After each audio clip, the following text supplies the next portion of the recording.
Yeah. Derek Barrios. Oh, you live in that, right? Yes, sir. Yes, sir. Nice to meet you. Nice to meet you. I don't know what I'm here for, but I'll find out, I guess. Yeah. Oh, just, yeah, I was asked to put you on the agenda. Yeah, yeah, they want me to give an opinion. Oh, okay. They said I've been through it before, so we'll see what happens. As long as there's anything you wanna talk to me first about, or?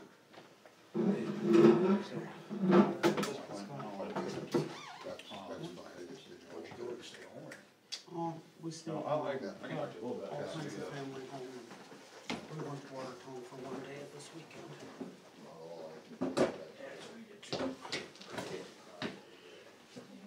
Yeah, I also went to Wyoming, but Oh, yeah? somebody had to stay home and work. We're a family from Missouri. I have hunters from Missouri, and they always join us for Thanksgiving dinner. All the kids were home, the grandkids. It's crazy, all the kids you're getting.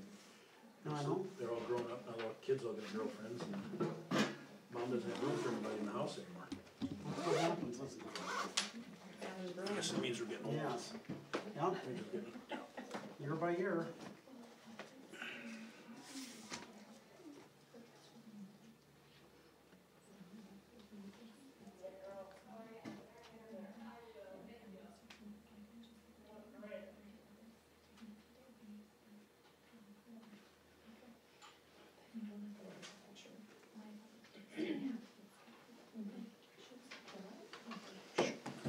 Did Charlie and Annabelle come together?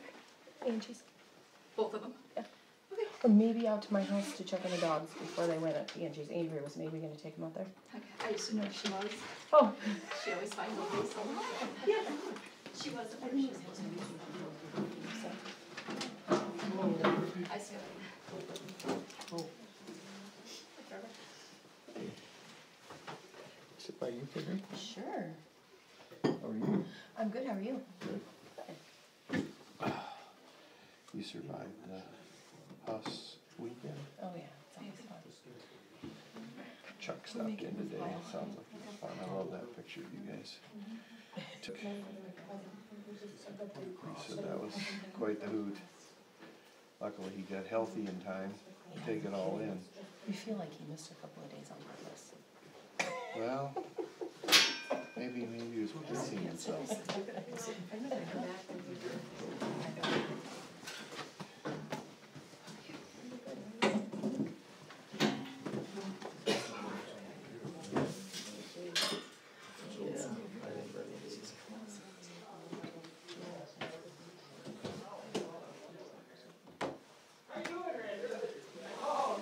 I didn't know better, I think you were, I moved. What's that? I said I didn't know better, I'd say I moved. It's strange out, isn't it? It is. I mean, it's not so bad to get a few days, but I know it's just different, isn't it? we're putting this on this end of the table. There you go. You got your stopwatch? It's better than using my phone. Although the way they play like that against, well, they play like that against New England, they will get beat by 3 or 4 touchdowns.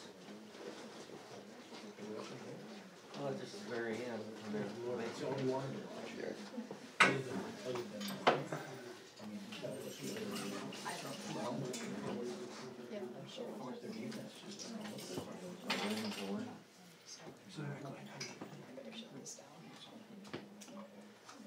That would be too bad. They did early, though. Was that the second game of the season? They did. 26. After Brad. Trying to finish up. Setting up everything. Because they didn't get the In the third floor, changed 3 times. Oh, so we can get up there. Well, I'll be dinner. That's fun stuff.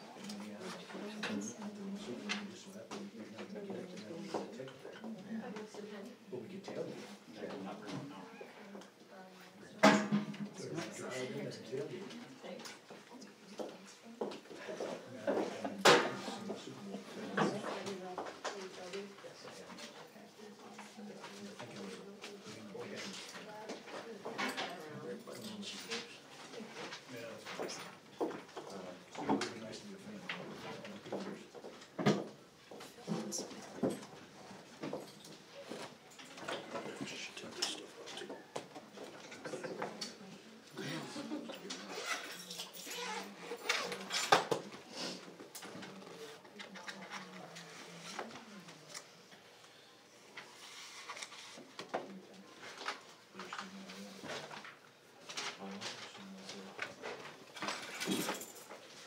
You got the report already?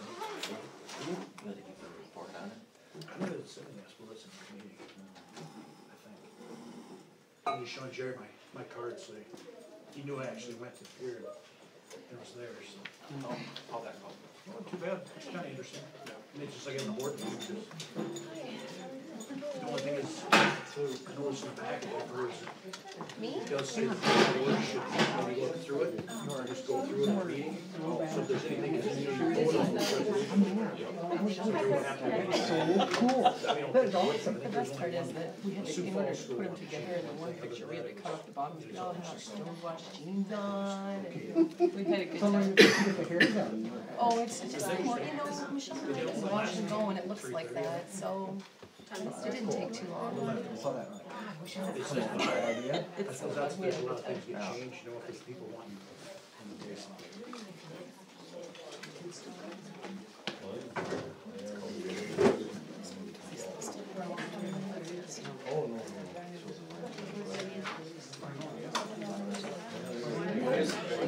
That's because they won last night.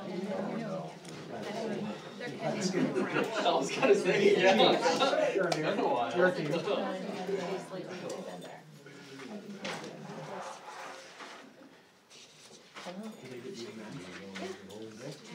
Oh, well, maybe that's not the first one.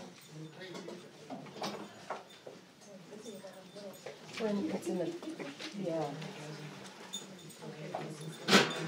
Yeah. I don't know. You know, you told me this morning that they thought it was coming. I can't really hear, I don't know, I can't really. Okay, okay. Yes, yes. Okay, okay.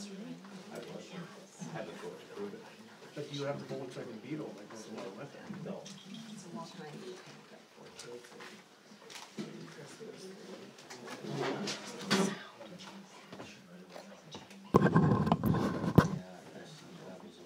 We'll call the meeting to order.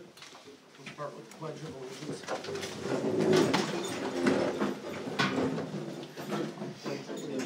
To the flag of the United States of America and to the republic for which it stands, one nation, under God, indivisible, with liberty and justice for all.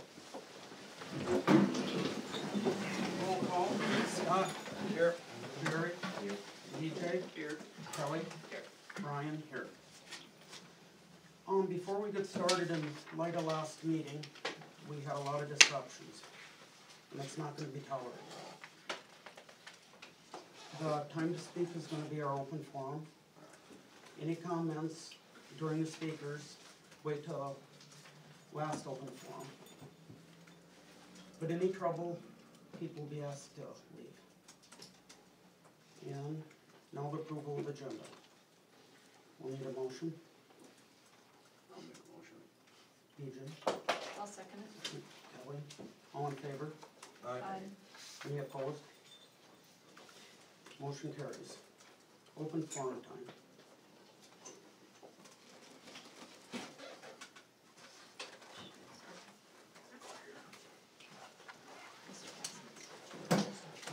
Anybody listed on there? So let's go, still go around, but if, I guess you wanna raise your hand for open forum and Ryan will recognize you. Carrie?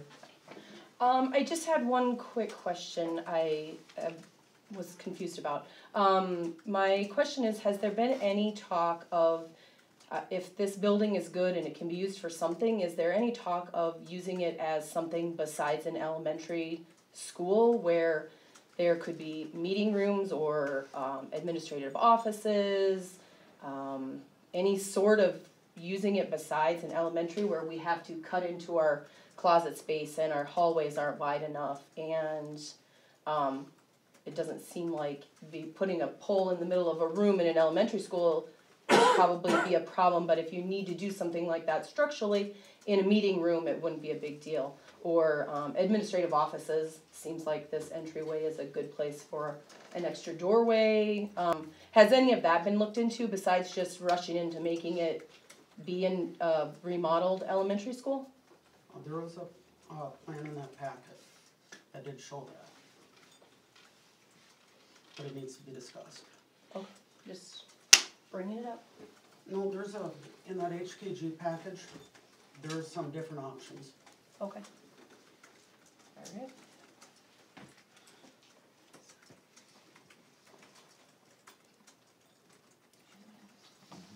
Anyone else? All right. We'll do the public finance responsibilities. Toby Morris.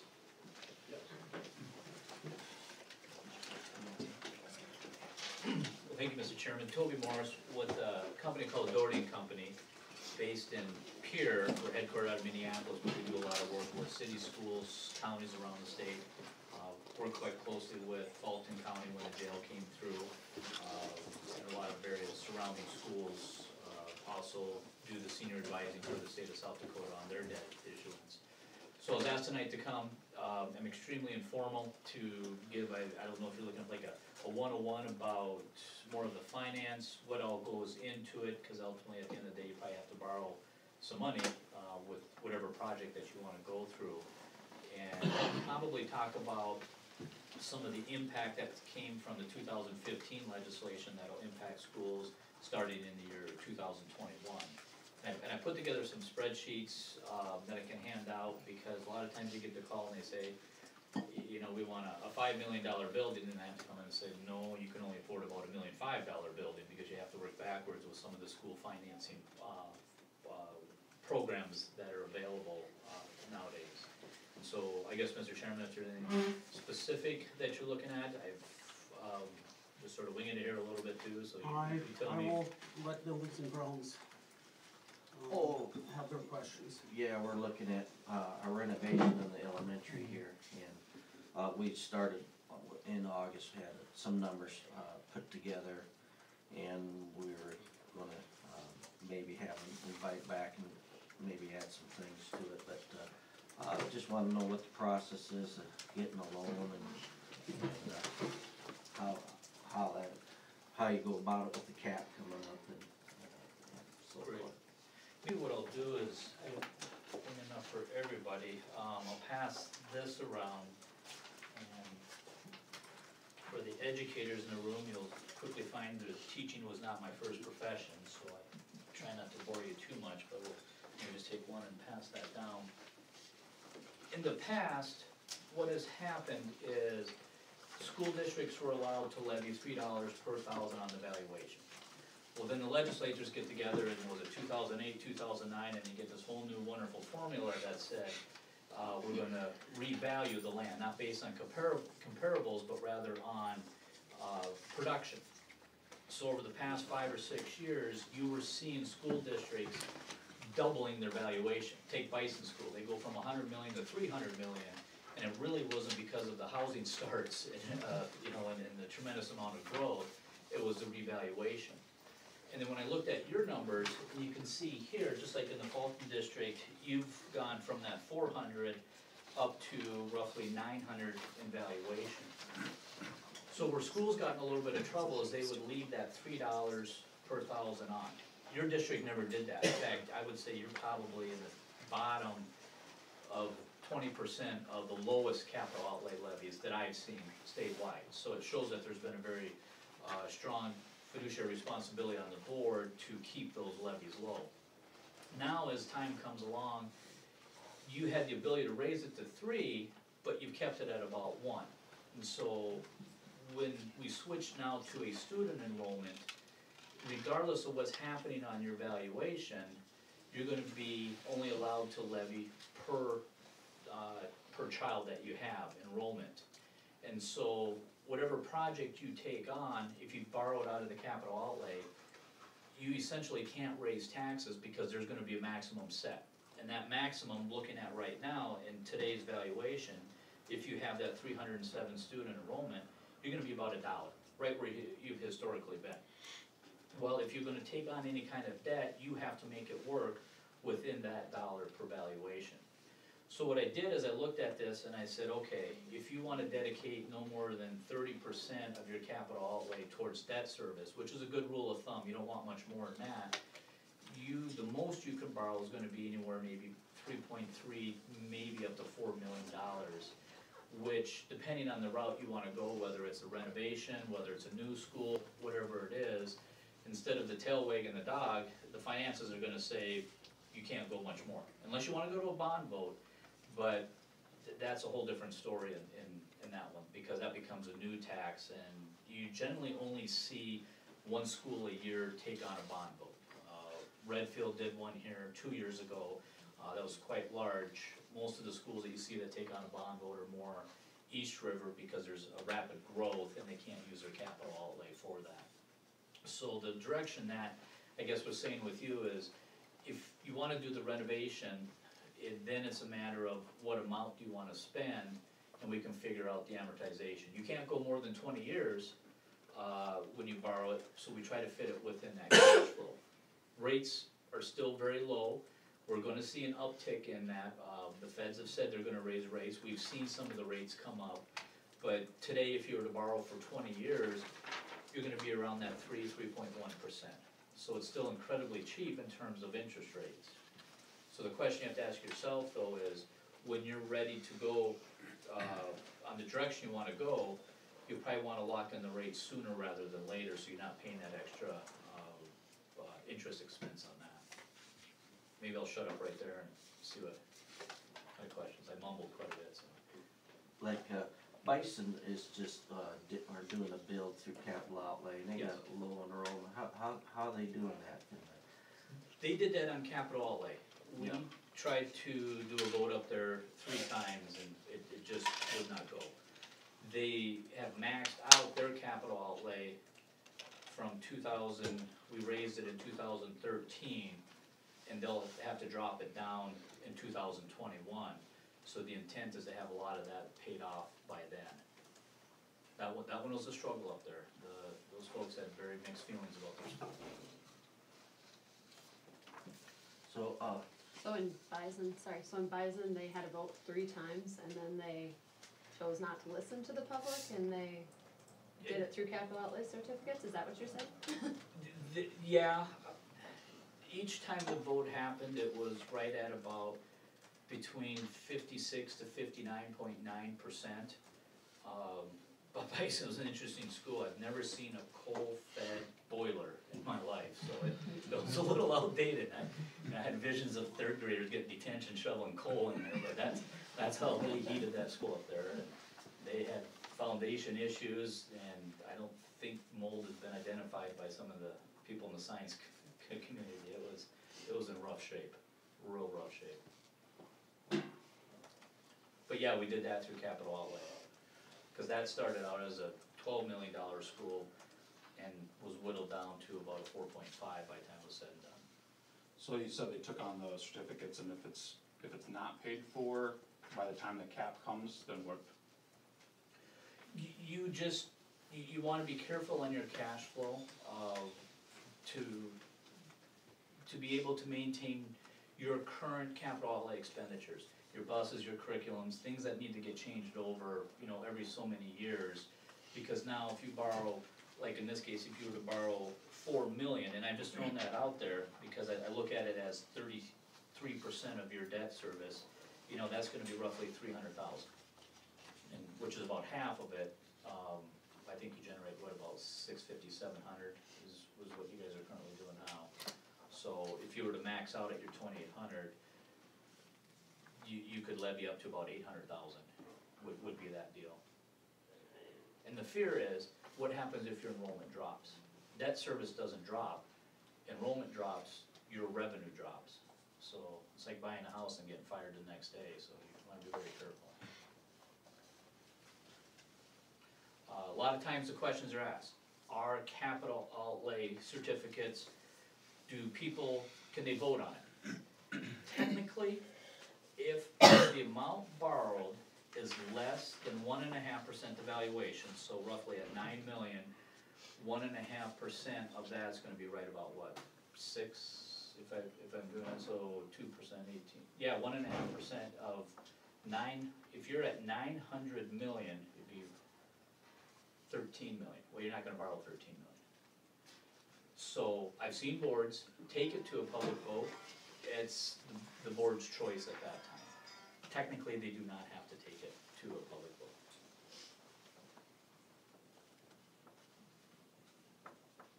Well, right now, we're servicing a debt from the HVAC we replaced 15 years ago, and I think that's expiring next year, isn't it? March of 19 is our last payment. However, our capital outlay budget from last year, we levied 1.131 million. And actual expenses that we had, if you take out the building surplus and the technology surplus, our actual expenses were 951,000. So in 2021, when that cap goes on, we'll only be able to levy 840. And we had 951 actual expenses.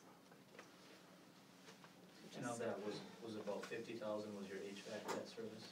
130,000 a year is the HVAC. Okay. And that's paid off in 19. March of 19.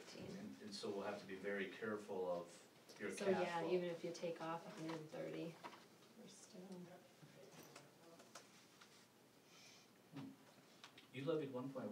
Funny, the Department of Ed numbers, they showed it at 700, so I'll have to recheck that. So my For- numbers would be a little For off. 17, 18 this year? For 17, 18. Was it last year that you levied 700? That In sounds- 15, 16? That actually sounds That right. sounds, no, we levied 975 last year. Okay. I I'll have to- don't know. Yeah, it was, I just go to the Department of Ed on that, their website and take that off. Yeah, so we're over what we're going to be able to take when that cap goes on. And you look at your enrollment the last 5 years, I think what the highest is you've been about 330 and the lowest was like, what, 290 something maybe? For the what? For your enrollment? Oh, about 300 to 312, 315, somewhere in there.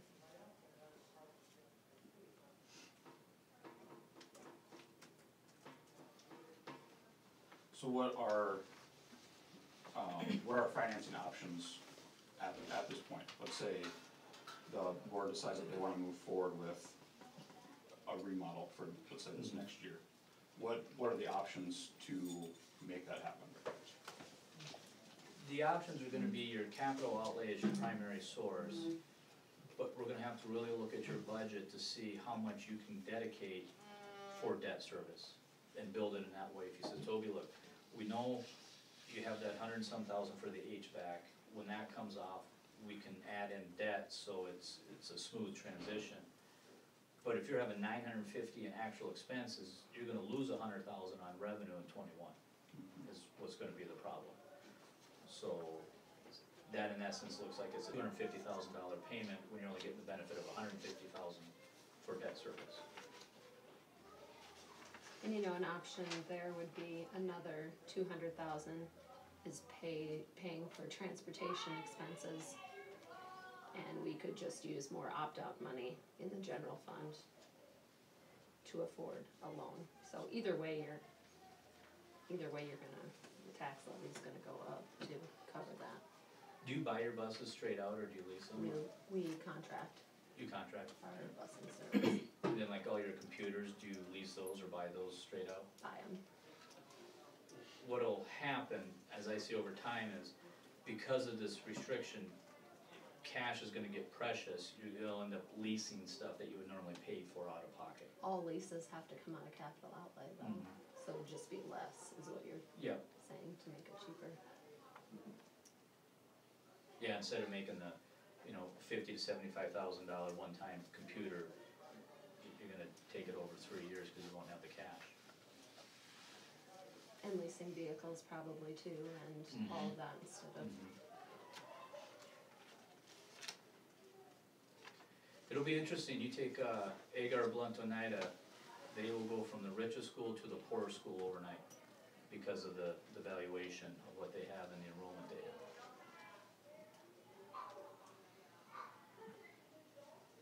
So, the question I guess I would say to you is, what are the needs? we can look at how the financing fits into the needs, and at the same time, how the financing can dictate what the needs can exceed. You know, from, if you said we don't wanna go to a bond vote, and we can focus solely on the capital outlay, it's really given me some idea of what you wanna do, and then we can tailor some of that debt service to see how it would fit within your current budget. Is there a minimum amount you can do a bond for? A bond or a capital outlay? General allocation bond? No. Is there a minimum amount? No, you can, when you do a bond, it's more of what the impact is. So a lot of times you'll see a bond at 3.9 million, or, you know, sort of the Walmart theory, I'll buy it for $19.99, but $20 is too much. So that's where you see a lot of the schools do the bonds. A lot of it is what is the impact on that. So, you know, if you did a $4 million bond, you know, roughly, that's gonna be 34 cents per thousand on what the levy would be.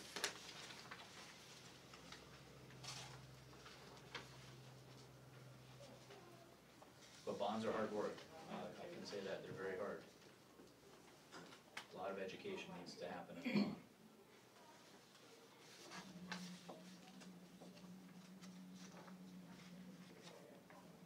Thoroughly confused yet? If not, I haven't talked enough. Other questions? Have you seen any other schools do the bonds versus the capital outlay certificates because they fear that cap? That would be my fear, that Yes. we're not gonna have enough money in capital outlay for our expenses, our other expenses. We did that in White Lake. We were actually just about ready to issue the capital outlay, and then the legislation came out. We stopped midstream and went to a bond vote. And their enrollment, the break even, I figured if your enrollment's about 375 to 400, it'll have sort of a neutral impact. But when you get below 375, enrollment is when it really starts to impact you. And when you get below 250, then it's very tough. You know, in like the case of Bison, we're, 150, 170 enrollment up there. So we had to max it out on the capital outlay side until 21. You can do a combination, you can do part bond, part capital outlay. It's just all what you think the public will pass. I was telling Derek earlier, it's generally what's financially efficient isn't politically correct, so you have to find what's the common ground between the two.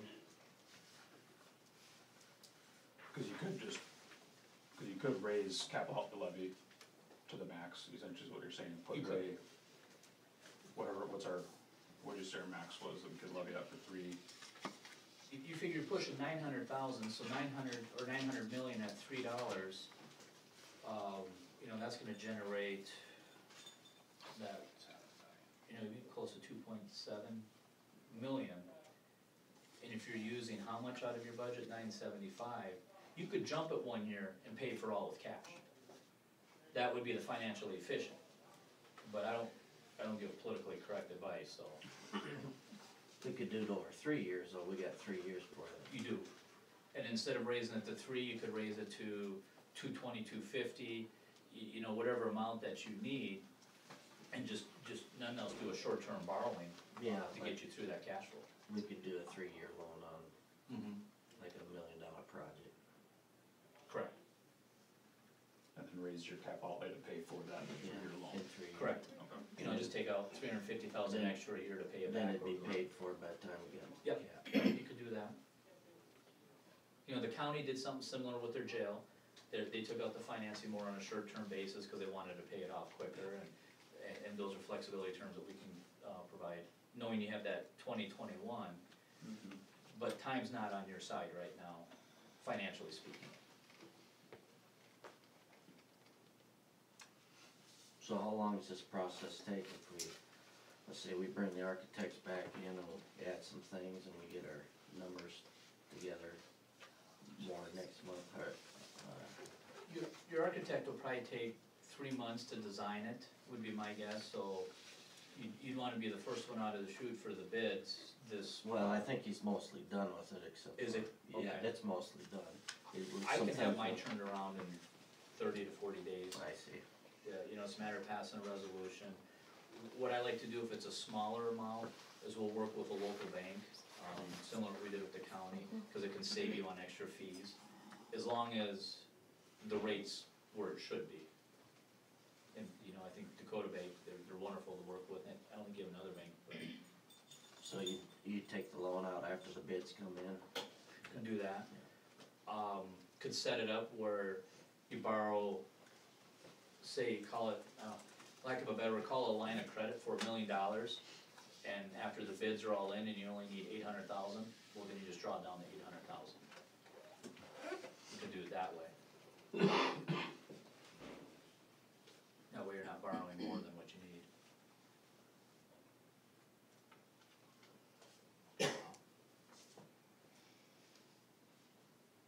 Cause we can tailor the financing to meet what your needs are for the most part. So yeah, something like that, I would say 30 to 45 days. If the project was done the summer of 18, when would our first payment be due? We could structure that in 19, just meet you on your cash flow. Typically, you have a payment within that first year, but if you wanted to match it in with your HVAC coming off, or if you said, no, we're going to have the capital outlay increase, then it's just a matter of meeting your cash flow needs.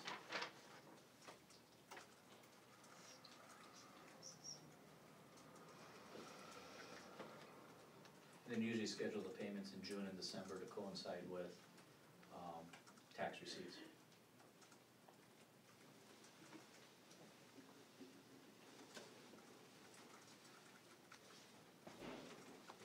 Good question.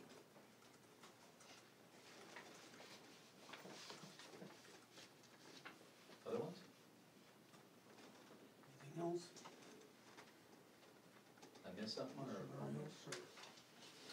So the process, let's say the architects come back in next month's meeting, reapprove of their numbers and the renovation, and we go ahead and do it, then what's the process from there? You come back and start, we have to decide if we pay it off in 3 years, and that process is done after, right after we sign the contract with the architect. Is that how it works?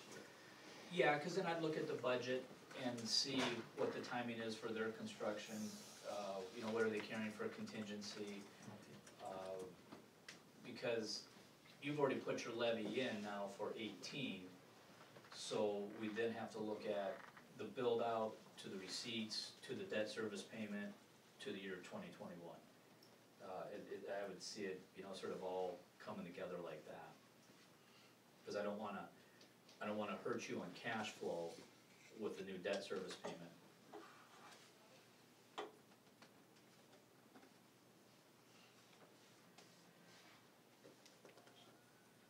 And you said the architects for the most part have the plans all designed? They're mostly done, yeah. Okay. There's some things we're gonna bring them back in and visit with technology and some teachers and a few things that he's added. Okay. Yeah, cause if you can be one of the first ones out of the gate for getting a bid, it's huge difference, especially in a rural community that we see. That you can be off 7 to 15% by delaying an extra month or so. We had that problem in Mulbridge for a pool 2 or 3 years ago.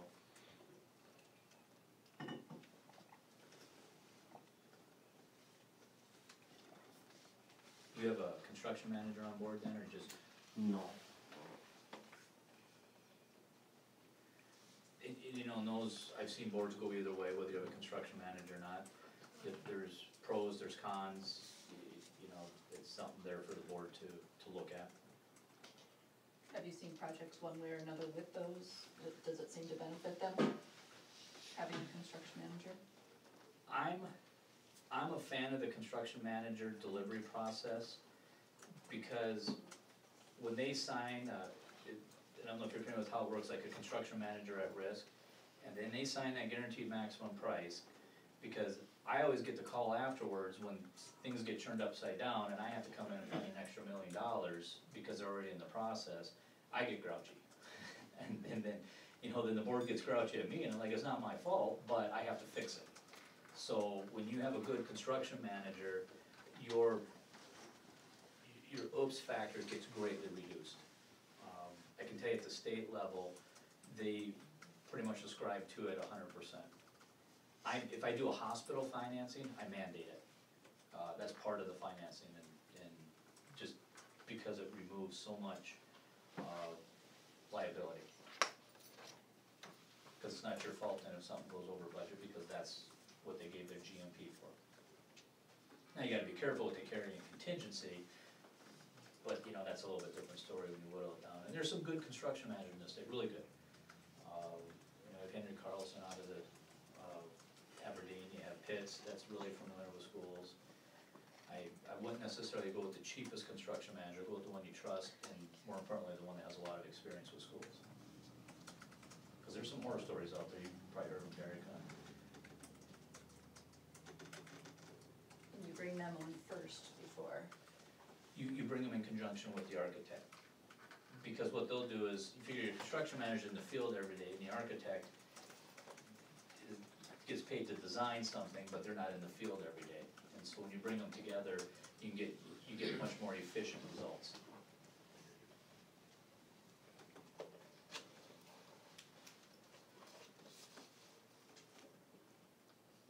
And I would assume you don't wanna hire a construction manager that works for the architect either. I think we ran into that, where some architects had their own construction manager. And is there a? There's actually a law against it now, they can't Okay. do it, they passed that this last year. Okay, good. There was primarily one company that was doing it, and, once again, there's pros and cons of that.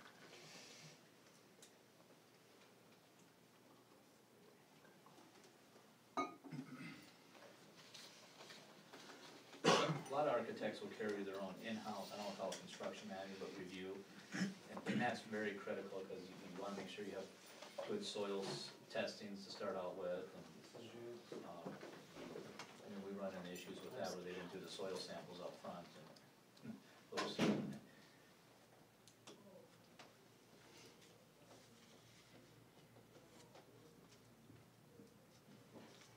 Oh, everybody's so quiet. Right, any more questions? I don't hear the jingling anymore. That Sam was here. Oh, well. Kelly? Any other questions at this time? I actually have a question on, just, cause I know she may have a question later.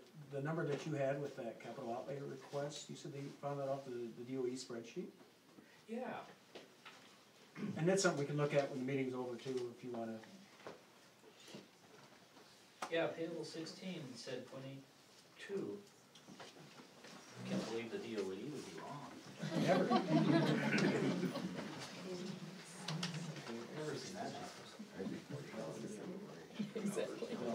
Sorry, they just do different ones.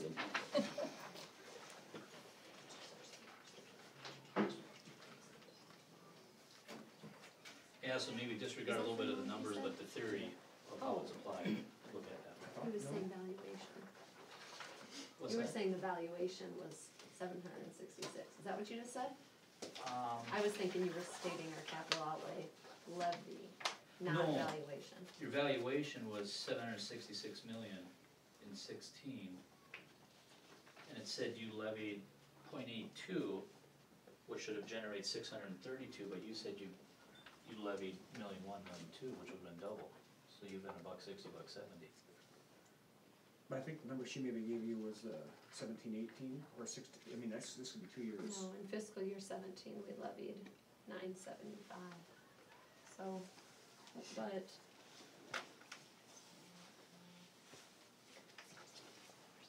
$975, so you would have, you'd probably been about $1.20. I think we were around, yeah. Yeah. Cause that one was just the recent one. Maybe we were talking two different numbers, cause I think we're on the same page now. Okay. I don't know, are these for you? No, you can keep it, Mike. Okay. Print those out, Dave. But that's what we would take into account, look at it. I mean, we spent a lot of time together and shoot a couple different models back and forth, so you guys could see how the impacts work.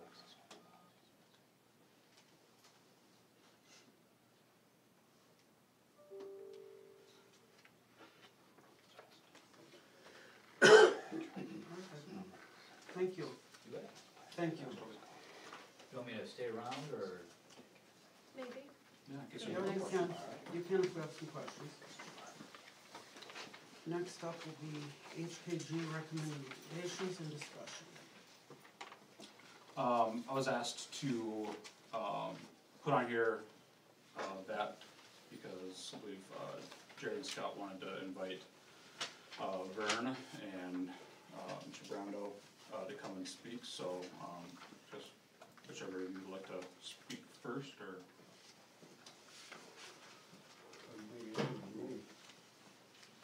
I can talk.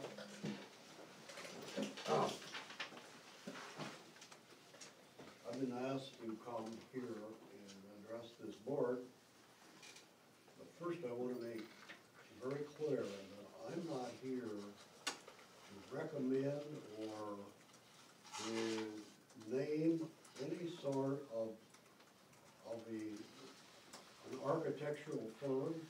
That's gotta be up to your board, that's what you are elected for. I wouldn't want somebody to come down to the hospital and tell me what architectural firm that we should use.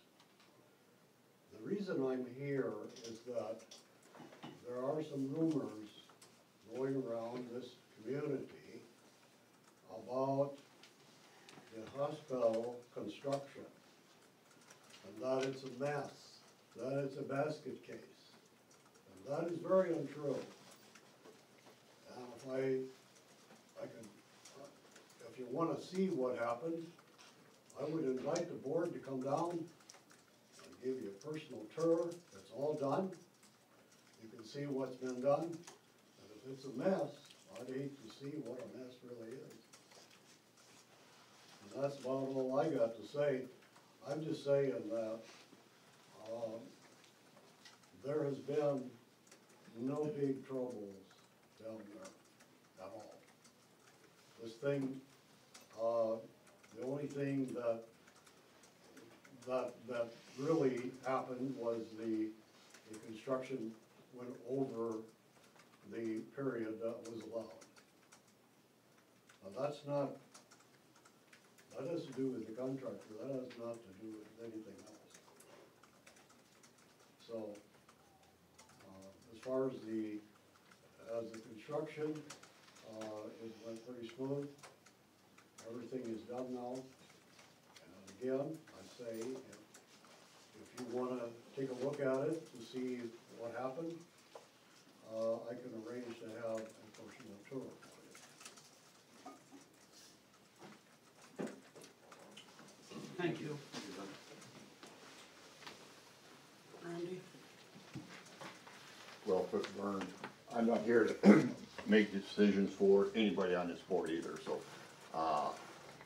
HKG did the elementary addition onto our school in Frederick about, I'd say 13, 14 years ago. And they were actually the contractor too. That's back when they could do that. The inside of that story, and I'm gonna tell you this, Dean Marsky, who owns HKG, we were on the track team at Northern together, so we've known each other a long time. And he was a sprinter and I was a distance runner, so we didn't have a lot in common right there. But so we've known each other. But the job they did and the people they lined up was, I couldn't ask for a better job. We started the cement work on that school the end of May. We had classes in the elementary the 24th of August. And that's all elementary rooms, a library, a band room, a bathroom, a kindergarten room. We redid the roof, we did geothermal for the whole school, and it was done that rapidly and that fast. Now, the one thing I have found with architects, they get criticized for a lot of things that's not their fault. if you change your mind, and advice to the board, if I can give it through because of experiences, when they give you that plan, go through it. Because I guarantee you, you can go through it 5 times, and if you go through it 6 times, you're gonna say, oh, I wish we'd have done that. So make sure you get all the input from the staff and everything on that, and I'm sure you're getting some of it now, but and make sure someone doesn't wait till afterwards, because that's where you get your, that's where you get the cost overruns. It's not the architect's fault, because you added something on. That's what's gonna happen. And a lot of times when you hear this street talk, which you will hear, and I've heard it a million times in the 20 years I was superintendent, it's all those kind of rumors. It's not, the architect gets blamed for that, because they say, well, they said it was gonna cost this, and it's cost this much. Well, that's because there was an order change, and it changes what they were gonna originally do. And that's human nature, you're gonna do that. We took some things out, we took some things in, and I think when we got all done, I think we were over about $2,500 on a $1.9 million project. That wasn't too bad. And we doubled the insulation after that, and in the geothermal, there was a valve that cost $1,500, and they said if you add on to that geothermal someday, you'll have to take that off and put this other valve in, that's gonna cost you $3,500. And he said, what do you wanna do? I said, let's just put the $3,500 in the one now. And we did put a wellness center on about 3 years later, for $700,000. So, I mean, you have to, those are the kind of things you're gonna have to adjust for. And I can't tell you, I don't know what this whole project's gonna be about, but that's the one thing you have to remember. And I had great luck with HKG, and they've done a lot of schools. The one thing is you have to tell them what you want. If you want a $10 million addition, Dean can draw up a $10 million addition for you. But he's from Westport, and he's a small town, he doesn't like to spend people's money. You know, his first one will be what's, one that's within your budget, and it might not be all the bells and whistles you want, but it'll be affordable. So you can say, well, this isn't what we want. Well, tell them what you want. You know, sometimes you'll see architects say, well, I got $10 million to spend. They'll draw your plan up for $10 million. You probably don't need that big a building. I know some schools have done that. They wanted, I know one school, I think the school cost them $12 million. I think they got 110 kids in it. And they just finished it. That could be a problem down the road. You don't build anything, you always have, we had change orders. Oh, yeah. It was not the architect's fault, it was things that we wanted to add. And so that does cost money, whatever you do. And you will have change orders. But we still came in almost 100,000 under budget. Yeah. We didn't have to borrow any money, we got contingency funded. Well, speaking, the capital outlay was back when we did it was 3 mils. You could go up to that and stay, you know, but it's changed all now since I was there. We paid for the whole deal in 9 years, the whole edition. And we built an entire elementary school and geothermal and half the old school too in the process. But things were, the financing plan was different. We raised up to 3 mils 2 years before we knew we were gonna do it. We raised up to 2 mils and we just put a capital reserve, outlay reserve. So we had $1.5 million, we just paid that cash right up front. Well, look at that, we figured we saved $150,000, $200,000 taxpayers' money by doing it that way, rather than wait. We didn't have to pay interest on that $1.5 million. We were actually getting interest on it. But that, you know, things have changed, and Pier does that to you. By the time you think you got it figured out, they change it. You know what I'm talking about. And you just get, when you were telling me that, I said, oh no, they did it again. So I was trying to get educated here as you were speaking, but that's what Pier does. It just keeps changing the game to you, and it makes it a little hard to plan ahead long term. That's what we did, but obviously you're not gonna be able to, you can do it, it sounds like you can do a little bit in the 3 years, but then after that, it's back to the game that Peter threw at you, so. And don't ask me how to help you there, because I'd have to probably go back to school and figure that out, but I don't know, that's my experience with HKG. I can't say anything negative about them. You know, when we needed, it looked like we were gonna be over budget. Dean sat down with me, he said, well, what can do you really not need? And we turned out that there was a couple doors that I had thought I needed, and we took them out and saved about, I think it was $15,000, $20,000. And you know what? We didn't need them. Nobody misses them. Nobody even knew they were there. We were gonna have 2 entries going into the lunchroom from the hallway. We didn't need it. And so it's just those little insights, but you gotta ask them, what can we cut? And he'll recommend it, and then you have to make a decision. And hopefully it's right. And not every decision I made was right either. You would think someone been around education as long as I did when you do an elementary classroom. You wouldn't put the chalkboards this tall, but when you're 6'5", you don't think anything of it. And our kindergarten teacher was about 5'2", and we had it all footed in and everything.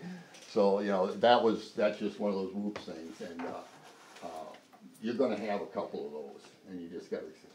Luckily, Renee I got her a little stool that she could step on. She had fun with it. The kids used it. It actually turned out to be kind of a fun thing. To cover up for my lack of foresight. Like the singing fall. And by the way, I got it to surplus for $1.50. But anyway, that's my input on that. And I know I've talked to, in the community, I've heard every side of this. It seems like when you're a retired superintendent, everybody wants your opinion. And it's not all, you gotta try to ride the fence, because you get half the facts from whoever you talk to. You know, you got the people that don't wanna build anything, you got the people that want a Taj Mahal. It's gotta be somewhere in between. That's my opinion. And take it for what it's worth. That's what I come here for, is to try to give you guys direction if I can. Because you're not gonna do it perfect, but make sure you ask questions and get input from everybody. That's the biggest thing. And for those of you that are sitting, I know the teachers in the teachers lounge, when you have the staff member that, and you'll have one, every school does, they're good teachers, but they'll sit there and say, I wish we did this, you gotta tell them, well then go tell them that.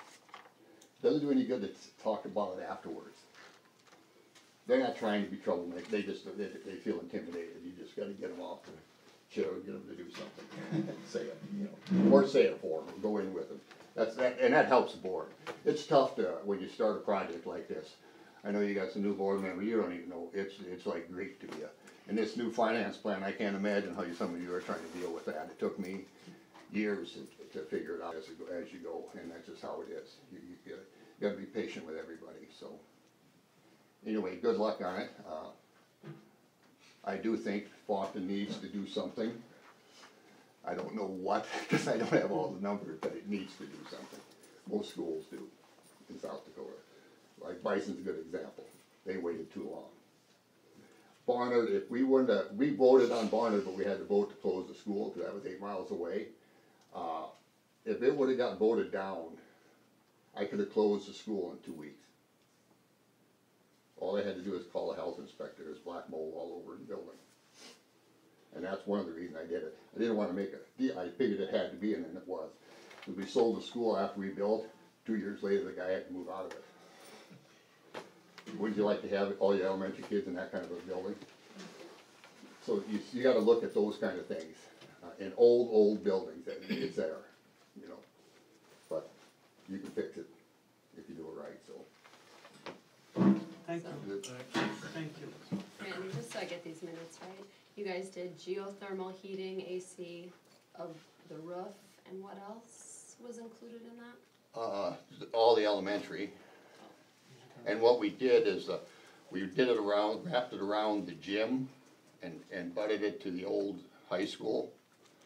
And I thought, as long as it had the geothermal, we drilled holes through the high school, we put it in the history room, the English room, and the lunchroom geothermal, because all you had to do is put a pipe another 10 feet, and you just air condition and geothermal a bunch of rooms. And we eliminated, I think, 4 small furnaces, and we took the one out of the kitchen, the bathroom, and the 2 classrooms. And I could quote a board member. We did a feasibility study on the geothermal, and it said it was a 11 to 12 year payback, which is borderline. And I told the board that, I said, the price of fuel oil isn't gonna go down. And I think it tripled in the next 3 years, and I was at a board meeting when they were looking at the Bill, and I said, gee, that geothermal made me look smart.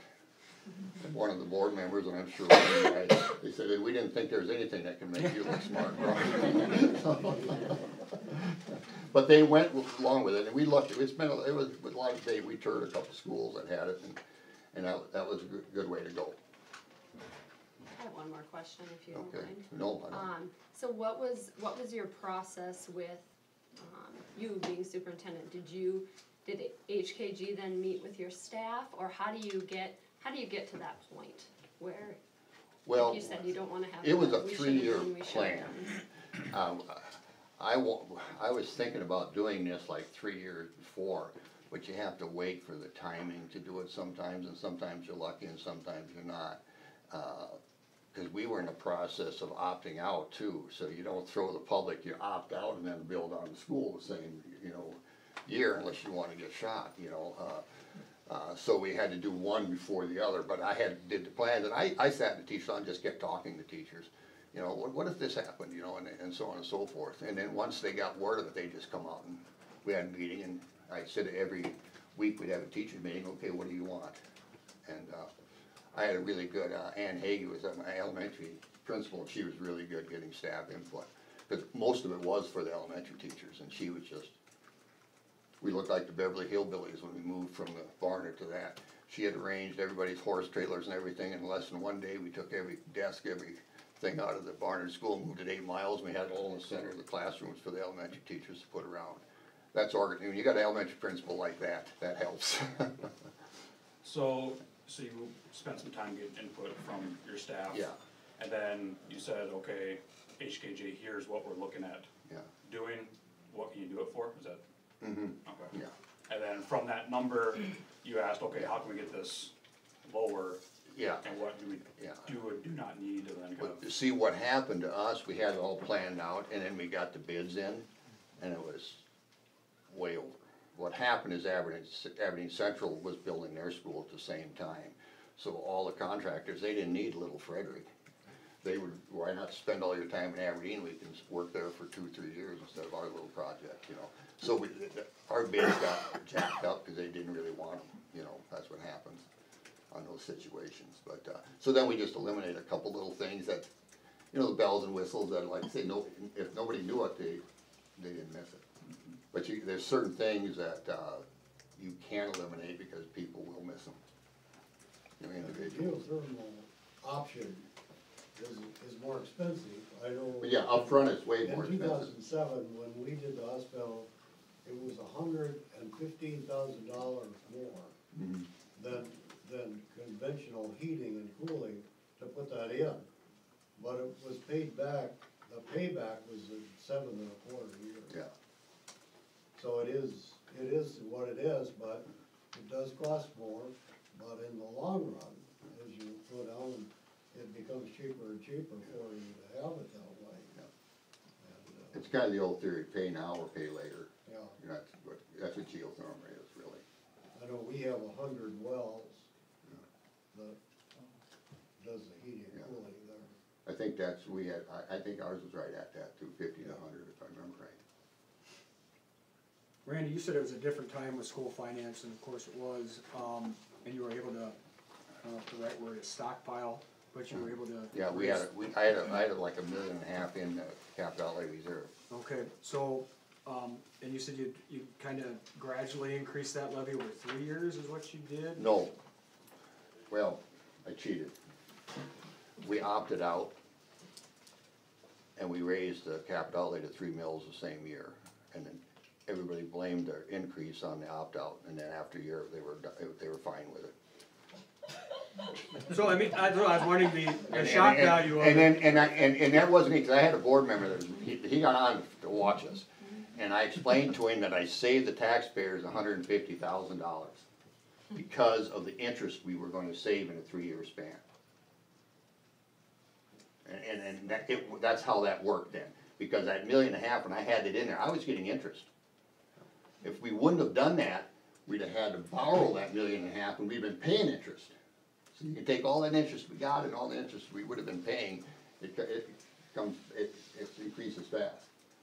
And so, you can talk, I'll say his name, because him and I he was really, I love to have a board member that pays attention to finance, cause a lot of times we had board members that didn't even look at the finances, they didn't understand it and they didn't care, but he would question me all the time, but we'd sit down and talk about it, and he'd make me think of things I maybe wouldn't have thought of. But he did listen, I gotta give him credit for that, you know, so that helped.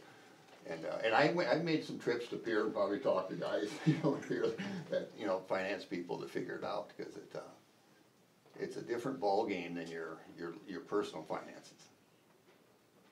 And I'm sure you found in that dude with the hospital, there's a lot of little things that aren't the same as your checkbook at home. Yeah, that's right. And your loan at the bank, but,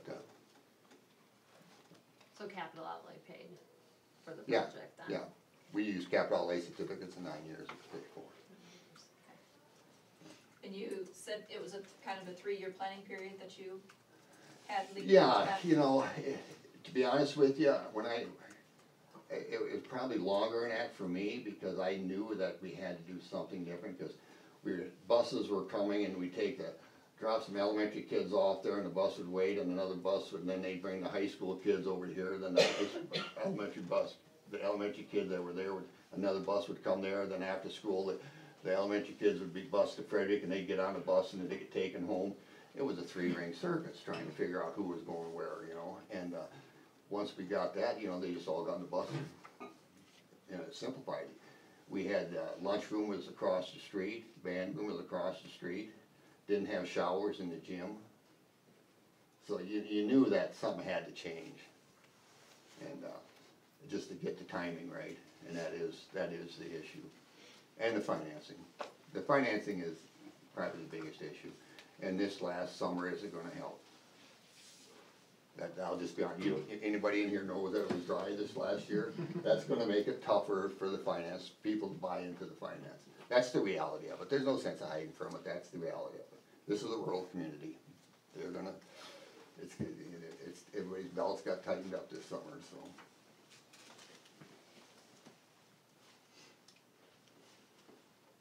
The job is to sell it and be together on it. If the board can't agree on something, you stay here till you can agree on it, or find a compromise. You can't walk out of here one thinking the other, it'll just destroy everything. You know, because it's gotta be somewhere in the middle. Everybody can't have everything they want, and everybody can't have nothing, it's gotta be something in the middle. I'll shut up. Thank you. Not for shutting up, but I wouldn't say that. Yeah, you would. I've known you way too long. But,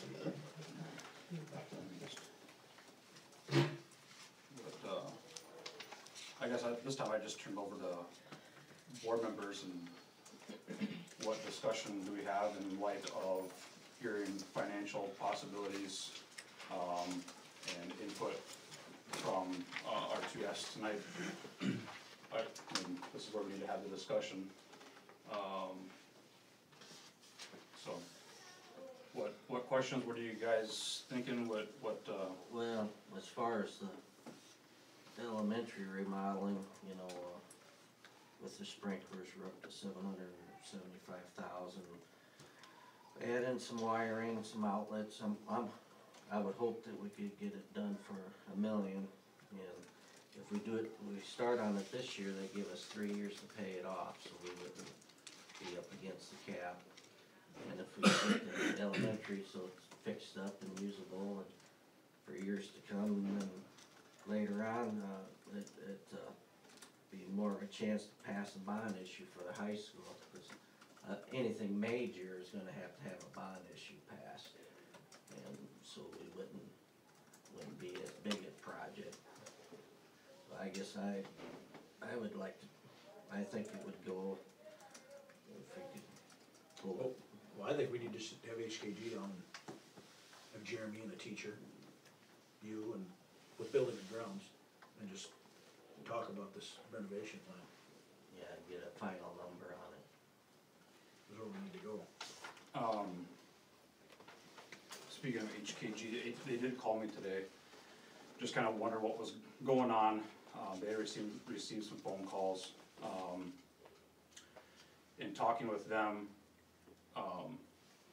they did wanna know, are we hiring them to do work? I mean, before they come back and, essentially start the process of putting together a plan, are we hiring them? It was what they what they wanted to know. Are we hiring HKG? I'm asking the questions because they wanna know, I wanna know, I know that, and I'm here to support you guys in what you wanna do, moving forward, and remodeling, I agree, it needs to be done. Do we feel like, I haven't seen the plan other than the $700,000. Well, I got this old, we had another one too when he was, Well, it's, it's not like a new building, it's just Right. a remodel, and everything on there's pretty, it's pretty much self-explanatory. We're not, it's not like with a this schematic. remodel, we're not changing the room Walls size, and- we're not changing the walls, the hallway, I don't think they can be changed, they're a load-bearing wall, I don't think we can move them, we can change the length of the room, but I don't think we can change the hallways. So, it's not like a new building, it's just, he's got it listed here and it's pretty straightforward here. And we have 'em- I think the next step is to have him come back down, meet with Buildings and Ground and yourself and Jeremy, and see what we need for wiring and more outlets, technology, and see what the teachers, what requests they have, and get a more solid number, and then we would have an idea if it's doable. But I think, we're up against this cap, and I've talked to a number of people, and I think they're okay with 3 years for raising taxes, get this part of the building taken care of, and then the high school come up with a plan, go tour other high schools, go look at high schools that have been remodeled, and then go from there, cause that's gonna require a bond issue, a new high school. But we'd have part of it taken care of. Right. So I think the next step is to get them down here as soon as possible so we can meet and get our number, get a more solid number. And as far as construction manager and a project, this is a smaller project, and I know it seems like we're rushing it, but it's not as, $1 million is a lot of money, yeah, but it's not like a bigger project where you maybe want a construction manager. But I just think if we go at it this year, then that gives us 3 years to pay it off versus 2, and that is gonna leave our capital outlay in a lot better shape going into the cap. I'd like to see us take our time. But then we're gonna lose I know, a year of but we need to do ability. it right. Well, And I don't think we're doing it right, and we have to have a plan for the next 3 to 5 years, and we don't have one. well, it's pretty much laid out right here. Not good enough. Well, I think if Not we my look back from where we started, and there was a lot of controversy over raising taxes and not wanting to raise the taxes and keeping things low. And now all of a sudden, we're at a point where we're trying, in my opinion, feel like we're rushing something through really quickly. So whether it's on a lower scale of $1 million versus several million, it's still dollars. And now, a year into this economy the way it is, I guess I don't understand what the rush is for quickly getting this done. If in fact we are trying to keep our taxes lower, if it's something that we're willing to up our taxes, as it was just explained in another district, have some money set aside, if we don't do it this year, can you raise your taxes and put some of that money away? You don't lose that year due to the cap. But, here in the next couple of years, we are gonna have an opt-out as well. We're up against that, and we clearly need that to pass. We can't operate, that's a general fund. Operating expenses, our day-to-day operating expenses, without that, we can't operate the way we are. We've cut everywhere we possibly can. We are down to a staff of bare bones as far as there's no extra sections of anything. at this point, if we didn't have that opt-out, now we have to cut teachers. So to cut a teacher now, we cut programs. And I really don't feel myself or the community would want to go in that direction. But the roof is needed repair, the roof is giving us trouble. And we just spent money to repair, Yeah, to like- patch that. Do like we know? That's not gonna last, though, Kelly. Tom Oster told me when you move the rocks around to patch a flat roof at the end of its life span, you're just gonna poke holes in it in other places. It's, once a flat roof gives trouble, it's gonna keep giving trouble. Just a question, something to discuss. Do we look at doing just pitched roof? If that's a big concern, we look at doing just pitched roof at this time, and then, like you say, planning bigger picture, 3 to 5 years out, whatever, later on. I mean, if that addresses the concern of, you know, if we got leaks that are gonna start popping up because we did repair, do we look at doing just a pitched roof and then planning for remodel new building? But Just this some- just gets it throwing it out all there. up to code, this gets it up to code, and we get it air conditioned, and brighten the rooms up with new windows and new lighting, be a better environment for the kids. I think we could take care of half a problem, and $1 million is a lot different than the 11.5 that we were talking about a couple of years ago, Kelly, that's a big difference. It is, So- but we're not comparing apples to apples, because what we're looking at right now is nothing compared to what was being looked at then. And that figure wasn't anywhere where anybody wanted it to be, so it wasn't a completed proposal of any kind, so that wasn't even a finished deal. I just think what valuable information, again, given here tonight from another community, to have people on board, and clearly it's apparent to everyone, just as a board, we are completely split as far as what direction we're going. Do we all have to be on the exact same page? No, but Jerry, it was brought up, a compromise. I mean, the definition of compromise is different parties with different opinions coming somewhere in the middle. And I'm not sure where that middle ground is yet, Well. haven't we- seen it. We take care of, some people don't want, some people don't wanna do anything here except get both buildings up to code. I think we should get one up to code, the one that's worth saving, and then, plan for a high school and put that to a vote, and see if that passes. I think that's the compromise. One new building and bringing this building up to code. It'll look brand new when it's done.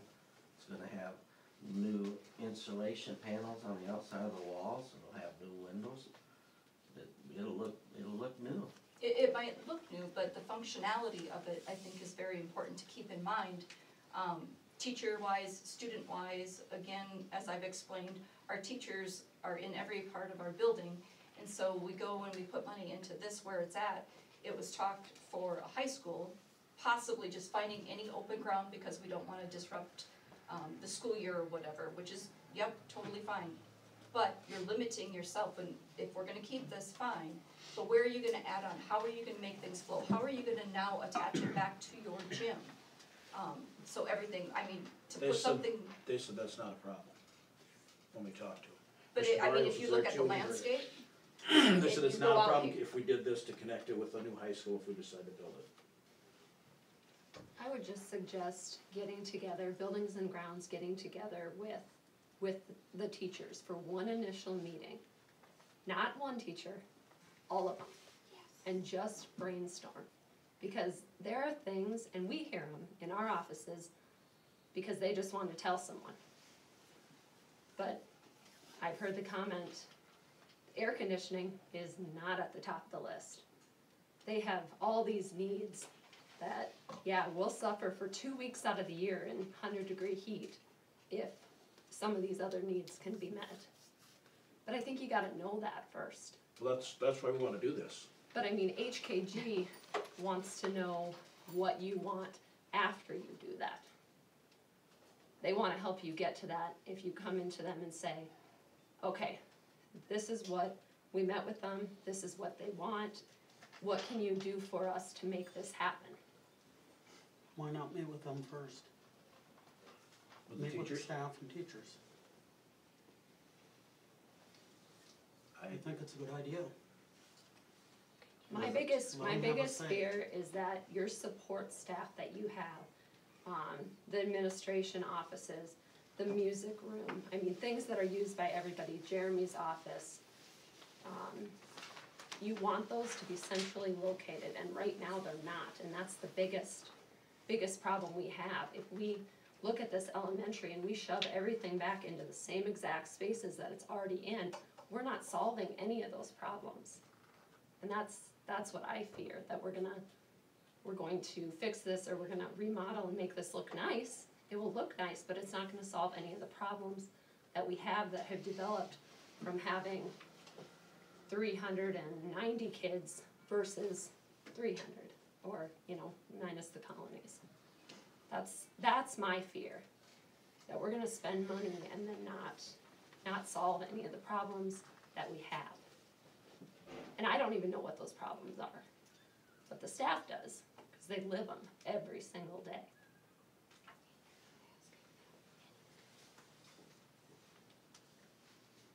I also think it would be really valuable for the entire community if we could go into a project like this where everybody is on some common grounds, where the teachers have been asked their opinion, solving some of their wants, their needs, just on a day-to-day basis. Us as a board compromising, coming together, and everybody at least having some part of being happy with the plan, rather than going through this, spending the money, and then doing it as cheap as we can, so we don't have our taxes go too high, but then in the end, nobody's really satisfied, because if we haven't solved our issues, our problems, it didn't really come together and doesn't flow as well as it could or should. I just think it would be a really good thing to have everybody on more of a common ground, and again, the rush, the need for it right now with the economy, give it some time. We could set our 5 to 10 year plan, revisit it then, work on it, and go through these schools, our strategic plan that we did, go through, see what other places have done, get some ideas, bring them together, and see what we can come up with. It might be a whole new attitude a few years down the road. I don't think anybody's looking for Taj Mahal. I think we're looking for efficiency and something that makes sense. And again, a huge concern is the opt-out, making sure we can just totally function our educational side of our programs, because without that, we don't need a building. We don't need this up to code if we can't continue to fund what we have right now. So I think we need to make sure we have a good hold on being able to keep our district afloat with the funds that we have and the cuts that might be coming, or the caps, I guess. And then looking at something like this, and like I said, if we're looking to up our taxes or to spend, put it into a fund and have some money there then, and we haven't wasted these 3 years that we have before us, and that has been talked about, but we didn't wanna up our taxes at that time.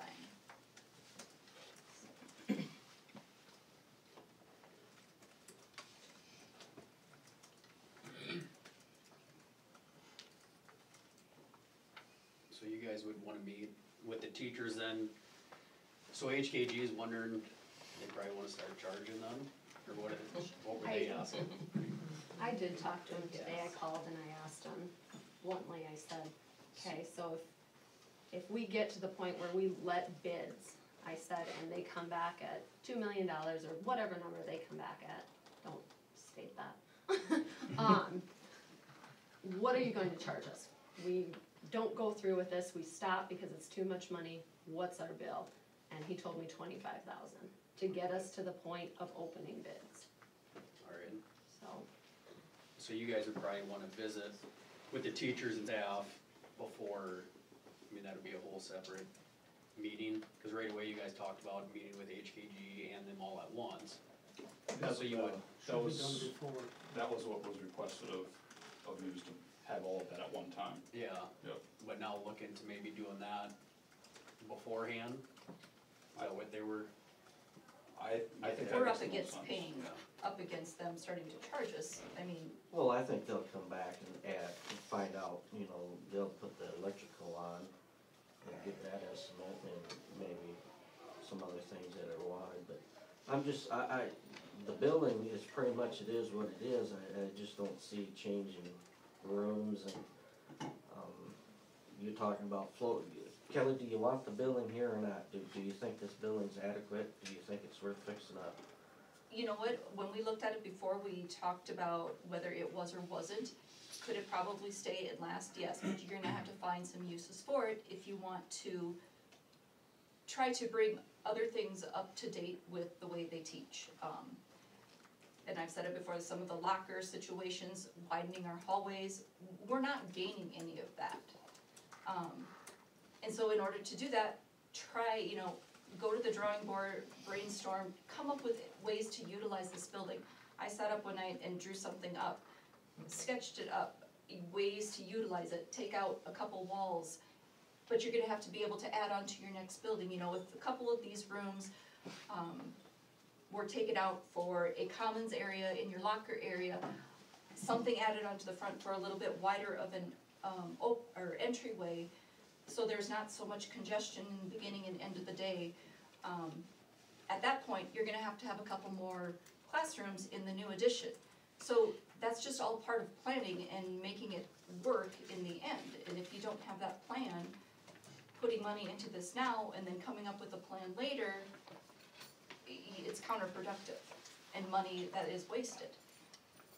Do you want the elementary classes to remain in this building? Would you be for that or not? Or you wanna do elementary? I don't think it all has to be new. What I sketched up, and it was just a total sit-down sketch up. Some of these rooms were used for more of your, what did you call them, Lisa? Common classes, like the title room, those types of rooms. Utilize some of these rooms for that. Open up the middle area, all of that would remain the same, all the classes rooms would remain the same. Kindergarten, first, second, third, I think maybe preschool, pre-K, preschool, whatever, kindergarten, maybe occupied a couple of these rooms. So for the most part, the elementary stayed in these rooms, but there was a few changes made to the interior walls, to make all of that work. But I don't think we can move the hallways, I think them are low bearing walls that, I don't think we can move them. Well, I don't have it with me, but it don't matter. But there are other options, different things you can look at, and that was totally, my mind went there one night, that was totally a couple hours of thought put into it. And I think with other people and other ideas, you could come up with something, that would work really great for the district. But that takes time, and rushing into something now, again, you're gonna be backtracking. But for the most part, yes, this still remained as most of the elementary. I think it was, I don't even remember, a couple in the new part or whatever, and I tried to keep it out that way, but in looking at the layout, you're up against the fence, and to bring it back around and tie in, and we looked at that a few years ago, and it was a great challenge, trying to make it all work, but you might have to go through a little bit of uneasiness or whatever, disruption a little bit, to come out with a really great product in the end that everyone is happy with. I'd be willing to listen to teachers, but the building, there's a lot of support out there for getting the elementary fixed up, and then later on, get a plan for the high school, proceed with the high. The roof needs attention, we have to do something with the roof. And I think we just should get it up to code and get it fixed up. Do you believe there's a lot of support out there for maybe something other than just ADA compliancy for the elementary? No, I think that's people's most concern is the facility is up to ADA code and fire code. Cause I've talked to a lot of people too, and that's a division, issue, who are you talking to, how many want this or that? But again, compromise to come in the middle and have a product that, everyone is happy with, that's what compromise is to me. Brian, can I ask something? I don't know I don't know the HKG guys any more than some of you have talked to them more than others, and we got two gentlemen here that worked with them and spoke highly of them, and I think they seem like stand-up guys and would do a bang-up job and everything. To throw a monkey into the wrench, but about, I don't know, 6 to 9 months ago, we replaced a valve down in the boiler room, just went and did it, and then this board got criticized for not taking bids for that $800 shut-off valve. I'm not saying HKG wouldn't be our architect, but is anybody on the board at all concerned with the public coming back at them saying, how come you only looked at one firm? Absolutely. Well, you guys looked at 16 of them, picked one, right? And they, I don't know if you knew about it or not, but someone actually went to HKG and talked to them, and they gave them a plan, and they said that's not enough, and they left. And they never went back to them, and it was probably less than what you guys ended up doing. No, I didn't follow what you just said. Somebody went to them with a But plan. you guys put out there RFPs.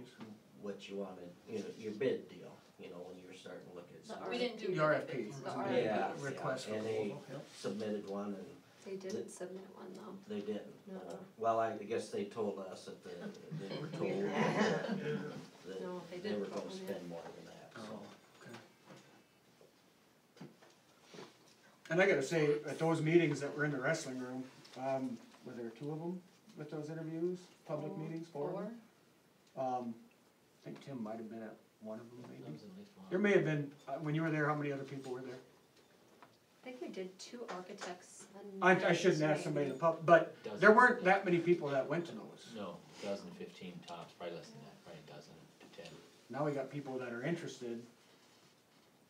I don't know, timing is bad, I agree with you guys, I agree with what Toby said. And if we're gonna sit here and Randy will be the first to say, well, just keep wishing to see what Pier does with their formula to help you out, how that works out. So it is a rock and a hard place.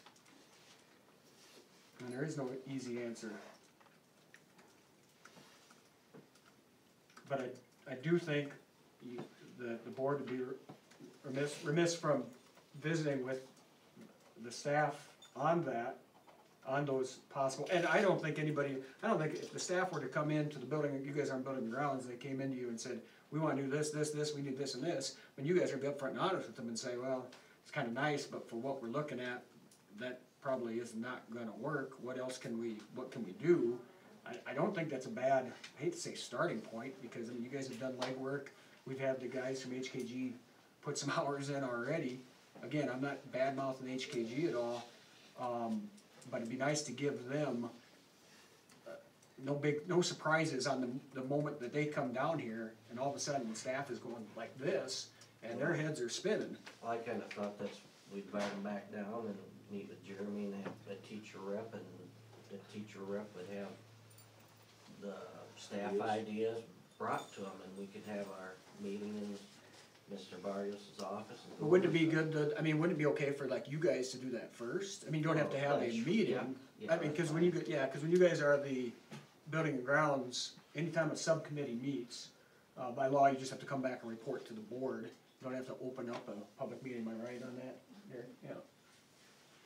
Whoever that teacher is better come with everyone's ideas, otherwise it's going to be their fault Well, when something else doesn't get done. And if I were you two gentlemen, I would not want to sit in front of 30 teachers with all of them raising their hands saying something.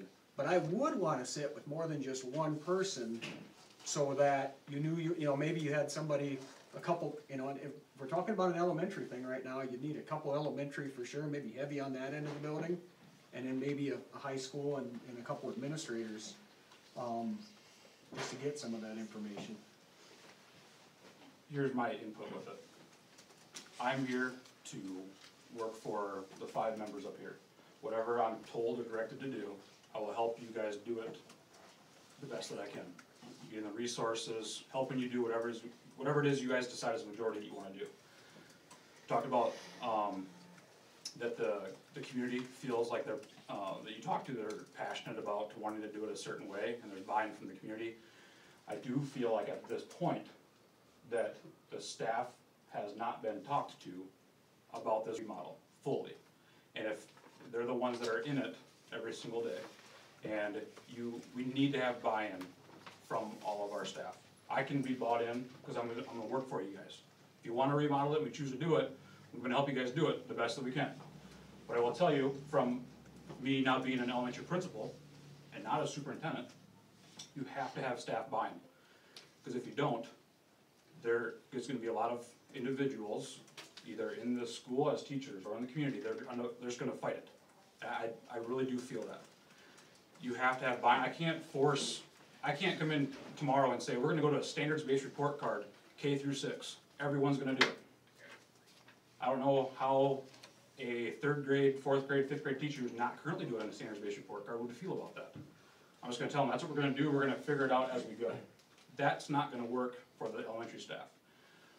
I understand, I am completely in agreement that this can be remodeled, reused for elementary classrooms, for other things, but I do believe that we first have to get input as to what our actual concerns are before just saying pitch roof outlets AC and update to make it look new. Because when we have a lice outbreak in about a month, and that's our closet space for 20, 25 kids, and now all of their stuff is not in the closet, but now it's at their desks or over there in closets but in plastic bags, I don't think that remodel is going to address that glaring issue for a few months. I agree that that remodel does address needs. I don't believe that it addresses all the needs. I do feel like there's a step being missed. Having said that, I work for you, I will do what the board wants me to do. But I do feel like from a superintendent standpoint that we're missing some pieces before we move forward. The opt-out point that was brought up, the opt-out comes up March 19, or in the spring of 19, that needs to be considered. It's something that we do need. I wanna make sure, part of me helping you guys do this the right way is being financially responsible. We talked about tonight financially, it might be a little bit of a money, shuffle process, if I'm not mistaken, to make sure it's paid off by the cap time. And if our capital outlay budget is already that tight, and just to say that we're gonna remodel, just remodel, because it needs to get done before the cap, I don't know how that's financially responsible either. Those are just things that are on my mind that I want to let you know, the paper know, the public know, I'm here to work for you. I also think there are better ways to do it, so that we do it right the first time. So, take it for what it's worth, that's just what I think from an administrative standpoint. Well, I guess I'll be willing to meet with the teachers and pretty quickly, and then I think we ought to have HKG come down and get a final number on, Mr. Chairman, is it protocol, can I say something? With financials or? Just having sat through probably 1,000 of these meetings and knowing what you're going through, I would highly recommend having HKG or whoever there with the staff. And here's why. Because they're gonna try to take it all in, and then they're gonna work from the budget. But as they're doing that budget, something might come up as they're doing the plans that says, I remember a teacher wanting this that we didn't account for. They're your professionals, they work for you. The more you have them involved, the better off you're gonna be, the better the project you're gonna get. It's when you worry about, and I don't say this slightly, if you worry about, well, am I paying them $500 to come down or whatever, there's ways to mitigate that. A good example is you say, okay, here's the contract, and it's, probably on $1 million, it'll run 9–10%, so let's just say it's 100,000. But here's my expectations. My expectations are you're gonna do weekly construction visits. Let's back up even further. My expectations are you're gonna have meetings with staff 2 to 4 times. And they do that. That's part of their job because they have to understand what you want. Because if they deliver a project you don't want, they might as well just quit and get out of the business, because in South Dakota, we're only as good as our last project. So bring them in at the beginning. From a person who sits on this side, you always wanna know, are you hired or you're not hired? And the sooner you let them know you're hired, the more you're gonna get out of them. And that would be my recommendation. And you can say, go back to like what you said, well, what if the bids are open up at 2 million? Well, you just put in the contract that they earn 50% to design. They earn the other 50% once you go to construction. So they're not gonna over-design something because they want their other 50% of the fee that they've earned, but they can't get that if they don't meet your budget. And those are a lot of things that we can design, and I've helped schools write in the AIA contract that they put forward of what's to be expected. You know, you're gonna have reimbursables, you're gonna have a lot of different things, but you can put caps on that. But you really want them in upfront. You really do. So you suggest they be here with what we talked Absolutely. about? So, And it Toby, won't do be you the think, first visit. do you think they should meet with the entire staff or representatives, or what do you I've think? seen it both ways. I've seen it a lot of different ways. I would say it's what you want. You're paying, I would definitely have them there for the initial couple meetings. What they wanna know is if they're just hired or not. And then once you tell them that they're on board, you're gonna get that production out of them. Guarantee it. I've worked a lot with HKG. I'm not a commercial firm by any means, but there's some times where I've overstepped my bounds and said to a school board, you do not want that architect. HKG would not be one of them. They're the ones that came to Bison. We fired 2 architects up there because they told me they needed a $12 million building. Dean came in and said, you know, forget the Cadillac, we're putting a Yugo in, but we're getting it to with what the budget is. Much like, I think what you said earlier, HKG is not the firm you want for a $20 million school. You want an Arc Inc. or something like that. These guys fit your budget, but you have to tell them what your budget is. Because I've seen schools that say, we don't want to tell them our budget because then they think they're gonna make all that money. Well, you have to be upfront, they're your partner. And if you don't trust them, then do not hire them, because it'll be the worst thing that you go through. I've been in litigation with architects because there was no trust. It's miserable. And HKG did talk about bringing in staff and involving in the Yeah, process, and I know they're gonna they do said that, yep. So maybe the conversation is, so, if, you know, what's our budget, are we hiring HKG? I mean, and I don't have any numbers, I mean, we've got a little bit of financial information from Toby, but do we need to start looking at that first before we start? I don't know, I'm just looking for direction from my I'd like to know what it's gonna cost to standpoint. hire them first. Well, and then it goes back to, what are we gonna hire them to do? What have we come to common grounds on? That's why we're gonna bring them in and talk to the teachers, Chuck, Jeremy, and go through it. But we're to the point where they want money to move forward. No, they don't, they don't. Oh, I thought you said. No, No, if they'll meet we, with the they teachers. told me today on the phone, Scott, what's his last name? Sicky. Told me their fee is 7.5% of the total project cost. And all of this is wrapped into the project if the project is done. What I wanted to know is, if we get to the bid opening and we don't do the project, what do we need to come up with? I'm not necessarily concerned on what we need to pay in the end. I need to know right now, what are we going to pay if we don't go through with it? And that was the 25,000 to That's get us, after they do bids. to get us to opening the bids, Yeah, yeah. but they'll come down, meet with the teachers, meet with Mr. Barrios and us without a fee yet. I think that's the logical next step. I guess we talked about having Jeanette there too. Yeah. Yeah, definitely. Our head grounds, with Jeanette, and I would say all the staff members there, just then everyone can at least have their opportunity to throw their input out there. I mean, it wouldn't take place in my office, obviously, but at least then the staff is able to, if they want to, give their input and say that they couldn't say otherwise. At least then, if we get HKG to hear what concerns are from buildings and grounds and from our staff and administration and all, and our tech, here's what we're really looking at to address concerns, and they go back and say, all right, to address those concerns, here's what we can do, here's what we think it would cost. We get to bids, and then you make a decision then too. Yeah. Are we gonna spend $1 million or $2 million, whatever it is, or are we going to hold off and plan for something different? I don't know. I mean, I don't think it hurts to have the conversations, at least to get the input from everyone and have HKJ hear it, and then put together a solid plan and get us to a certain point, and yeah, it is $25,000 if we don't decide to go forward. But, I mean, they come back with a plan that is reasonable and whatnot.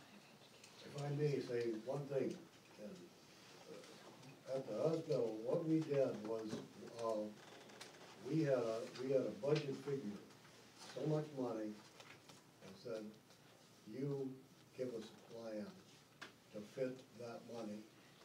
Nothing over, we wanted to fit that plan. But that was after 2 years of studying and looking and having staff in, and still, we had some changes along the way. Nothing is ever perfect, because you get started and then you say, well, we should have done that, or we should have remembered that.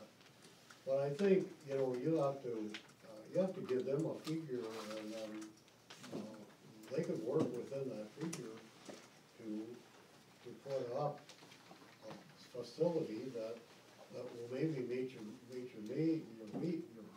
needs, but, if it's more than that, then you have to go back to the drawing board. But I think they have to have some way to gauge what you want. And I think as fast as all of this came along, I mean, no one else has even been looked at as far as an architect firm.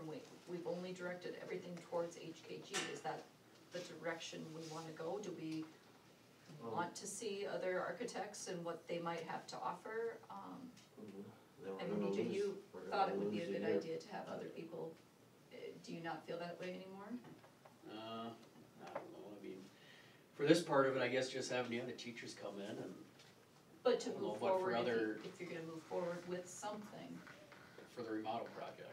right? Yeah, I would like to see what they, I guess, present to us No, first. bringing in and looking at other architects, like you put out your RFP of this is what you're going to do, and then you get feedback from whoever would be interested in such a project. For this project, I guess, from the input I've been hearing, I mean, I'm confident with HKG. I mean, if for a new project, yes, I would like to see multiple offers for multiple people coming in. And that, to me, would go back to having a complete plan with your elementary and your high school, if you're planning that down the road. And you would hope, I guess, who you used in the beginning, that you would probably use You would stick with it. later on, just, they know what they just did to your building, and the plan is to move forward in such a manner and tie on in such a manner.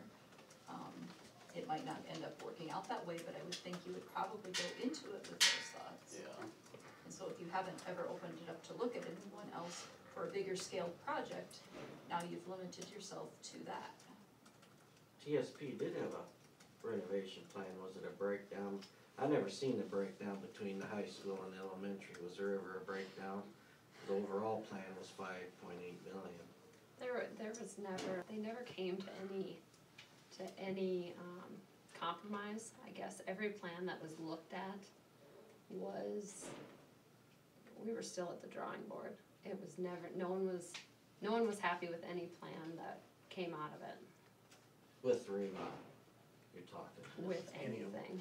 Cause We sat in that room time after time after time, and there was always something that didn't fit in every single plan that we had. They were never, so if HKG can go through that whole process for 25,000, then, but that was just the elementary. Cause we paid TSP and the people associated with them, all the testing and stuff, about 48,000. And nothing. We never got to a plan, because there was always something that didn't fit. But they had a remodel plan. There were lots of plans. I watched like- them present it. It was 5.8 million at both the elementary and the high school. Was there a breakdown? That was an estimate at the beginning, that was included in the facilities analysis. That was a, So it's like elevators and, is that what that was? it was, yeah. It was kind of a number that wasn't really a number, in my opinion, but that's my opinion, I don't know. But when we sat down to go over plan after plan after plan after plan, there was never a plan. I mean, there was lots of them, but there was never pinpointed to one. One of the biggest things was connecting to a gym, an old gym, that we didn't want to connect anything to the old gym that we weren't getting rid of. That was the biggest thing, and then with the parking lot and the community center that we didn't own, what to do with that. Well, it never got to this is it. And Vern, to comment on something you said, one of the things I believe we maybe dropped the ball on, and I say we, it's pretty much myself, Lisa, and Kelly to some extent, was when we went with TSP, gave them a number, said, hey, what can we do for this number? Yeah. And then, well, that kind of leaked out that, oh, all of a sudden they're building it for this number, and we were pretty much doomed from the get-go on that. Well, you don't let it out. How do you keep that when you've got 6 or 8 or 10 people in a town like ours? You do a better job apparently than I do at not letting it out, because it got out. It got out. You don't let it out. Absolutely you don't, but it got out. And once it got out that this building was going to be done at this dollar amount, that kind of handcuffed a lot of, and it really did divide the community. And that number wasn't what we wanted it done, that was number what could we do with capital outlay certificates. We had But you have to, you don't need to, you don't need to let that out. If you've got, don't you have a confidentiality, so that if somebody says something about it. But unlike the hospital board, that know this board meeting there's is gonna be public. one But this is, vote. but Vern, this is a public meeting. Yes. A meeting held in the public, you know what I'm saying? So when that's brought up, it could have been anybody that heard that. Yeah.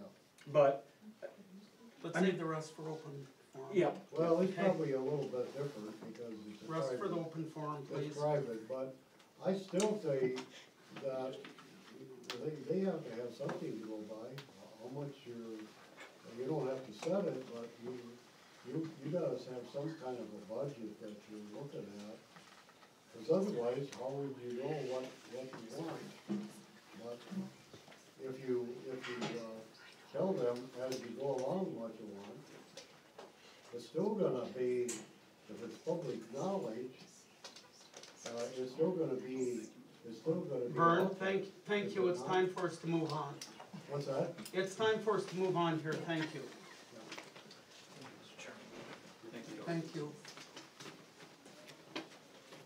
All right, open forum time.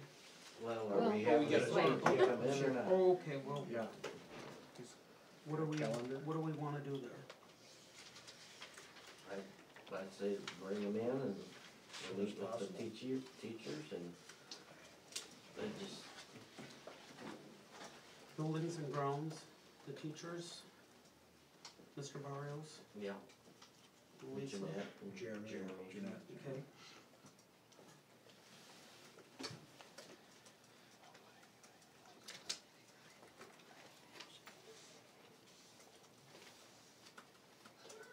Something you wanted to set up then?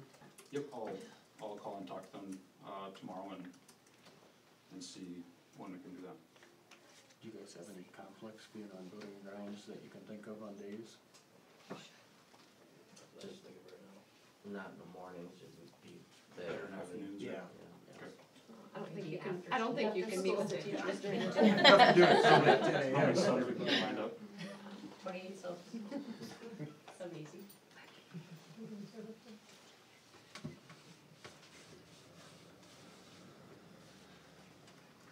Any further discussion on that, guys? Kelly? Jim? So you'll look into that tomorrow? So, yep, I'll get a hold of, I'll probably even shoot him an email tonight, Okay. just say, so, I'll just read back, bring in HKG to meet with Buildings and Grounds, committee, Jeanette, teachers, Jeremy, Mr. Barrios, after school someday, just to, talk about needs of remodel, if that's the appropriate way to say it.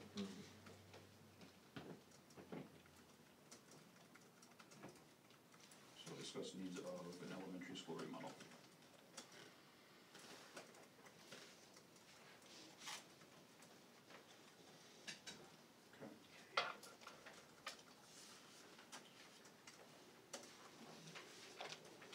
Anything else? All right, open forum. Anybody care?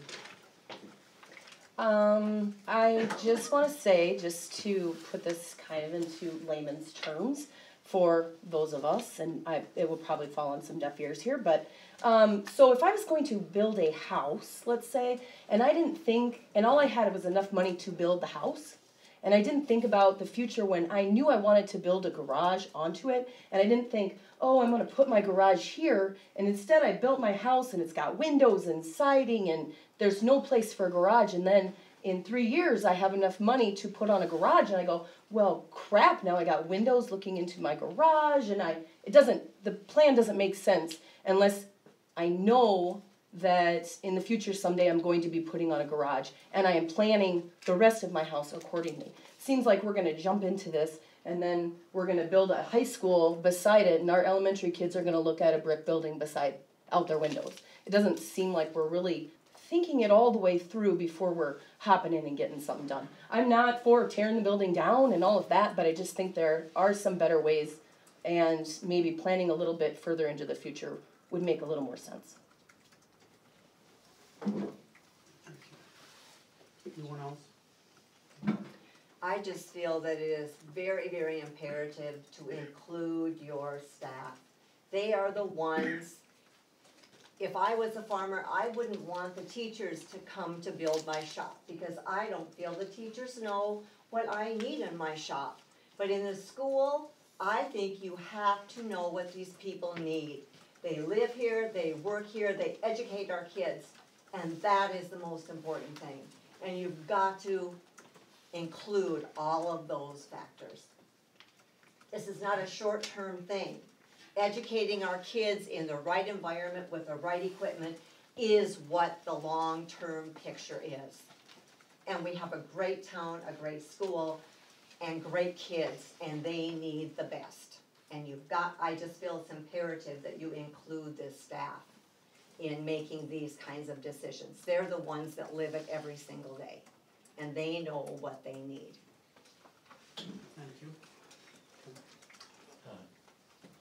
Not to belabor the meeting, but I think that this meeting coming up that you're proposing, I think it should have HKG, it should have all the teachers, should have all the staff, but I think you should, in my previous life as an engineer, the best meetings I were ever a part of were those where there was a very dictatorial leader of the clock, and everyone that was there to speak knew they had 2 minutes.